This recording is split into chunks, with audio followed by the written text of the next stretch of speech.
hingi ng update tungkol sa kaso ni Jovelyn. Although, hindi pa dapat kami magbibigay ng update, dapat po next week pa.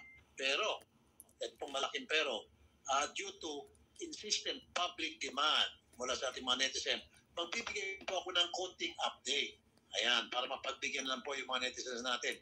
Sapagkat yung NBI po, kung yung maalala, pumunta po dyan sa Palawan sa aming po kahilingan, and of course, sa kahilingan din po ng pamilya ni Jovelyn, ay para kumuha po ng sample doon po sa natagpuan bungkod na sinasabi nga po bangkay ni Jovelyn. Nagpalabas na po yung PNP ng resulta sa kanilang DNA test at sinabi nga positive yun ay kay Jovelyn.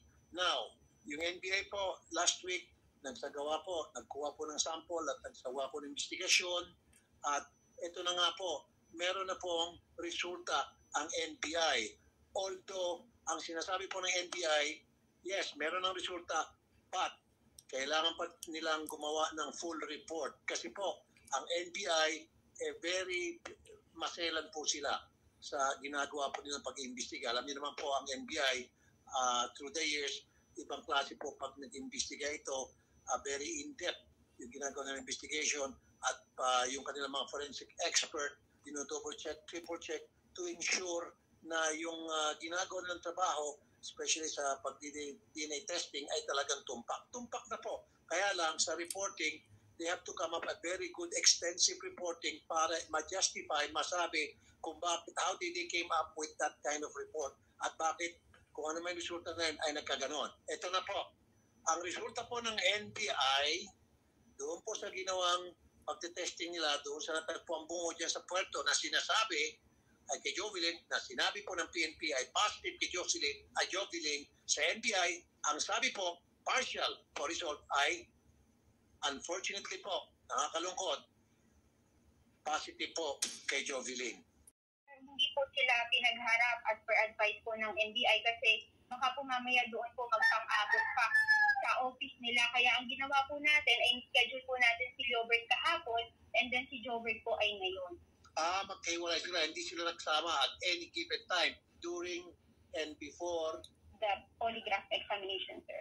Napuna mo ba si Jobert sa kanyang reaction tungkol sa mga statements na binitiwan ni Jobert while he was in the hospital? Nakausap ko po si Jobert and then nga po in-explain ko sa kanya yung mga pinagsasabihan ni Jobert dapat sa kanya na sinama din ng suspect. Ang sabi po sa akin ni Jobert ay lahat ng yun ay hindi totoo at nagtataka rin siya kung bakit pati siya ay dinamay ni Jobert knowing po na nasa trabaho siya noong mga panahon na wala po. Basta po ang kanya gusto lang niya talaga magpa-lie detector test para malaman kung sino sa kanilang dalawa ang nagsasabi ng totoo. Sino ang mas excited, mas gustong-gusto na magpa-lie detector test? Siguro sir, para sa akin na si Jobert po kasi from the start, consistent po talaga yung kanyang mga statements sa akin. So from the start, consistent si Jobert. What do you mean consistent si Jobert from the start? Kasi po nung kinausap ko po siya nung nakaraang araw, ayun nga po, sinabi niya na hindi talaga siya kasama din sa krimen. Meron din nag-testify sa kanya na mga katrabaho po siya. Aside from that po, tinanong ko din siya kung paano ba nangyari ang saksakan. Nilahad po niya sa akin na maayos sa mata ng itong si Jobert, medyo nag-aalangan po siya sa kanya ng sagot. Doon sa mga pananalitaan niya habang siya ini-interview mo nung dati pa at ngayon? Doon po sir sa part po nung na-mention niya, sila Liga, sila Manalo, inulit-ulit ko po sa kanya yon. Tapos tinatanong ko, sino nga nagpa-act sa iyo nung time na nga na direct mo daw si Jovelyn. Hindi na po sa akin masabi kung sino. Tapos po, iba-iba na po yung takbo ng kanyang istorya talaga. Pwede mo bang anyayahan itong si Manalo at saka itong isang taga City Hall, si Richard Digat? Pwede mo ba yayain silang dalawa sa polygraph test kung papayag sila? Kasi nakalimutan ko silang yayain at that time nung ma-interview ko sila. Noong time na ma-interview ko sila. So are they willing to undergo polygraph test? Okay po sir, I will try my best po na makausap sila and then matanong po kung they are willing to have a polygraph examination. Nandiyan pa ba yung NBI na nagsagawa ng polygraph testing para sa kay Robert at Jobert? Nandiyan ba? Yes po. Nandun po sila sa NBI pa po. Tomorrow pa po yung kanilang uwi. Okay, good. Now, bilis-bilisan mo tawagan mo si Major Manalo at saka si Mr. Ligat, sabihin mo, yun yung request ko. Kumbaga, hamon ko sa kanila, challenge ko sa kanila kung talagang willing sila na magpo-polygraph test. That way, kahit pa paano, in the court of public opinion, pag lumabas yung result, then maaring sila ay ma-clear kung talagang wala silang pinatago. Di ba? Yes, sir. And then again, alam naman na siguro nila na hindi pa pwedeng gamitin niya sa korte. Ito para sa atin lamang at sa mga netizens na very curious kung ano talaga totoo, kung papayag sila.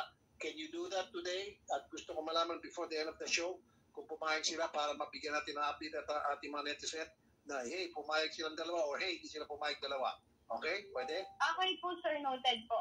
Gagawin ko na po agad ngayon after po na pag-usap. Okay naman yung pamilyang biktima, pamilya ni Jovelyn. Are they being taken care of?